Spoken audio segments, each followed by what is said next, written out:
Good evening and welcome back to Staff Solution YouTube channel.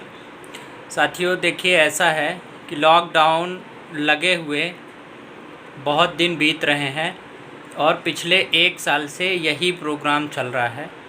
तो मैं आप लोगों से ये आग्रह कर रहा हूँ इस वीडियो के माध्यम से कि अब आप सचेत हो जाइए, जागरूक हो जाइए और कुछ ना कुछ आप लोग अपने रोजी रोटी की व्यवस्था कर लीजिए। हाथ जोड़ कर के आग्रह कर रहा हूँ। क्यों इसलिए कर रहा हूँ कि जिनके आप भरोसे बैठे हुए हो ना कि शिवराज सिंह, मोदी जी, विधायक और फलाना वो मंत्री, सबके घर में खाने पीने के लिए है, किसी को कोई दिक्कत नहीं है। मंत्री को, सरकारी अधिकारियों को, कलेक्टर कमिश्नर को, पुलिस को, सबको बराबर तनख्वाह जा रही है और आपके टैक्स से जा रही है, आपके पैसे से जा रही है। आप हर चीज़ में टैक्स दे रहे हो। गरीब आदमी, मजदूर आदमी, मध्यम वर्गीय परिवार, ये सब लोग परेशान हो रहे हैं। भूखों मरने की नौबत आ गई है। इसलिए आप सब लोग कुछ ना कुछ सोचिए, कुछ करिए, अपनी राय दीजिए, सलाह दीजिए कि क्या करना चाहिए। हम आपकी लड़ाई लड़ने के लिए तैयार हैं, हम आंदोलन की अगवानी करने के लिए तैयार हैं, हम आपकी बात सरकार तक पहुंचाने के लिए तैयार हैं। लेकिन ये कैसे होगा जब आप सोचेंगे। देखिए, कोरोना भी हो रहा है लोगों को, लेकिन कौन लोग जागरूक हो रहे हैं, कौन लोग बात कर रहे हैं इसके ऊपर, जिनके घर में कोई ना कोई इस बात से पीड़ित हुआ है, जिसको बीमारी हुई है। बाकी लोगों को कोई फिक्र ही नहीं है, कुछ सोचते ही नहीं है इस बारे में। यही हाल इसका भी है। यार, सरकारी अधिकारियों की क्या बात करते हो आप। सरकारी अधिकारी को तो घर में खाने के लिए है, सोने के लिए है, सारी सुविधाएं, 1 लाख रुपए तनख्वाह मिल रही है। और आप 2 पैसा, जो 200 रुपये रोज़ की मजदूरी कमाने वाला व्यक्ति है, वो रास्ते में निकलता है तो पुलिस वाले वसूली कर रहे हैं। अवैध वसूली चल रही है पूरे प्रदेश में, पूरे देश के अंदर। पुलिस कहीं मास्क के नाम पे, कहीं हेलमेट के नाम पे, कहीं किसी नाम पे, सब जगह वसूली चालू है। आम आदमी का घर से निकलना मुश्किल हो गया है। ये सारी चीज़ें कब तक चलती रहेंगी, कब तक आप लोग ऐसे चुप बैठे रहोगे। इसलिए बोल रहा हूँ कि आप लोग अपना विचार रखिए। मैं ये नहीं बोल रहा हूँ कि आप सड़कों पे उतर जाइए, ना मैं ये बोल रहा हूँ कि आप आंदोलन करिए। लेकिन ये मत डरो कि देशद्रोह का मुकदमा लग जाएगा, कि पुलिस अंदर कर देगी, कि ये हो जाएगा, कि वो हो जाएगा। जो होगा सबसे पहले मुझे होगा। मुझे अंदर भी कर दे तो मुझे कोई डर नहीं है, और ना मुझे जेल जाने से कोई डर लगता है, ना किसी। लेकिन आप लोग साथ दीजिए, क्योंकि देखिए, मैं आप लोगों के लिए हमेशा से लड़ाई लड़ता आया हूँ। गरीब मजदूर की मैंने लड़ाई लड़ी है, आम आदमी की लड़ाई लड़ी है, और आगे भी मेरा ये आंदोलन जारी रहेगा। हमारे जो भी बेरोजगार युवा भाई हैं वो कितने परेशान हो रहे हैं आज की डेट में।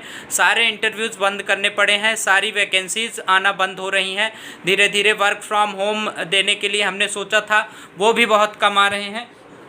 इसलिए आप लोगों से निवेदन कर रहा हूँ कि आप लोग सचेत हो जाइए, जागरूक हो जाइए। देखिए, अगर आप जागरूक हो जाएंगे ना, तो आप जब अपनी बात आसानी से एकजुट होकर के सरकार के सामने रखेंगे तो सरकार कुछ ना कुछ व्यवस्था करेगी, इसके लिए कुछ ना कुछ सलूशन निकाला जाएगा। अब देखिए, मैं तो कहता हूं कि लॉकडाउन लगाना गलत नहीं है, लॉकडाउन हमारे पक्ष में है, हमारे हित में है। लेकिन सरकार को उन लोगों के बारे में भी तो सोचना चाहिए कि भाई लॉकडाउन लगा दिया, काम धंधा बंद करा दिया, जो लोगों की किस्त जा रही है, लोगों के खाने पीने की आप व्यवस्था कर दो ना। लोगों को आप पैसा देना चालू कर दो, किराना देना चालू कर दो, गरीब आदमी को भोजन पहुँचाना चालू कर दो, दवाइयाँ, कपड़े, सब्जी सब देना चालू कर दो। जिंदगी भर के लिए लॉकडाउन लगा दो। मैं तो बोलता हूँ कभी खोलो ही मत, आदमी को काम ही मत करने दो। हमेशा जिंदगी भर के लिए लॉकडाउन कर दो। सबको खाना पीना, कपड़े, पढ़ाई लिखाई से सब करवाते रहो। ठीक है, आप खाना पीना दो बराबर, सबके घर में बराबर राशन पानी पहुंचता रहे, दवाइयों के लिए पैसा पहुंचता रहे, तो आप ज़िंदगी भर लॉकडाउन रखिए, कोई दिक्कत नहीं है। और नहीं, अगर ऐसा आप नहीं कर सकते हैं तो कुछ ना कुछ आप लोगों को अपना मत बनाना पड़ेगा, अपना विचार बनाना पड़ेगा। मैं फिर आपसे हाथ जोड़ करके आग्रह कर रहा हूँ, अच्छी चीज़ों में आप लोग सपोर्ट करिए। पढ़े लिखे युवा हमारे जो होते हैं वो चुप रह जाते हैं, अच्छी चीज़ों पर ना तो अपना मत रखना चाहते हैं, ना अपनी कोई बात रखते हैं, ना कोई अपना विचार रखते हैं। बस सिर्फ एक चीज़ के लिए, सर फ़ोन लगाएं, जॉब दे दो सर, जॉब दे दो। अब जॉब भाई जब सारी चीज़ें बंद ही हो गई तो जॉब पेड़ में तो रखी नहीं कि मैं ऐसे हिला के और आपके घर में नौकरी पहुंचा दूंगा। इसलिए बोल रहा हूं कि एकजुट होइए, बार बार आग्रह करता हूं। यार, आप लोग पढ़े लिखे हो, युवा वर्ग से खासकर बोलना चाहता हूं कि आप लोग पढ़े लिखे हो करके और इतने दबाव में सारी चीज़ें, जहाँ भी गलत होती है वहाँ आप लोग चुप हो जाते हो, वहाँ कुछ बोलते ही नहीं हो। अकेले मैं 10 साल से लड़ाई लड़ रहा हूँ, आप लोगों के लिए लड़ रहा हूँ, आप लोगों के लिए परेशान हो रहा हूँ। प्लीज़ मैं इस वीडियो के माध्यम से हाथ जोड़ करके आपसे निवेदन कर रहा हूँ, आप मेरा साथ दीजिए। मैं अकेले आपकी लड़ाई लड़ने के लिए तैयार हूँ। या तो सरकार सबको घर पे खाना पहुँचाए, बेरोजगारी भत्ता दे, या तो काम दे। लॉकडाउन लगाए रखे तो भी काम दे। फैक्ट्रियों को खोला जाना चाहिए, दुकानों को खोला जाना चाहिए।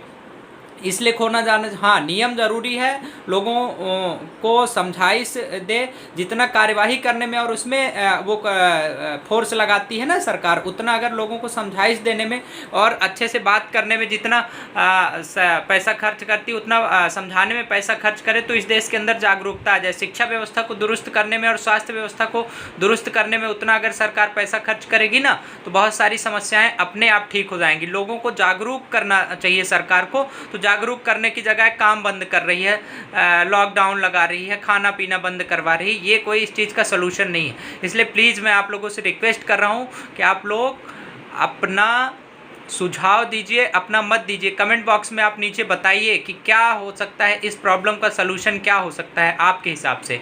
मंत्री विधायकों के घर में खूब खाने पीने के लिए, सरकारी अधिकारियों के लिए है, बड़े बड़े बिजनेसमैन के हैं जो 2 नंबर वाले हैं, मर रहे हो आप और हम और हमारे गरीब मजदूर भाई। इसलिए इसके खिलाफ आवाज़ भी उन्हीं लोगों को उठानी पड़ेगी, उन्हीं लोगों को जागरूक होना पड़ेगा, उन्हीं लोगों को बोलना पड़ेगा जिनको तकलीफ़ हो रही है। और जिनको कोई दिक्कत ही नहीं है वो इस चीज़ के लिए क्यों बोलेंगे यार? उन्हें तो खाना पीना मिल रहा है आराम से। इसलिए आप उनके भरोसे मत बैठिए कि कोई सरकार कुछ करने आएगी। आप सचेत हो जाइए, आप जागरूक हो जाइए। प्लीज़ आप अपना व्यूज़ कमेंट बॉक्स में बताइए।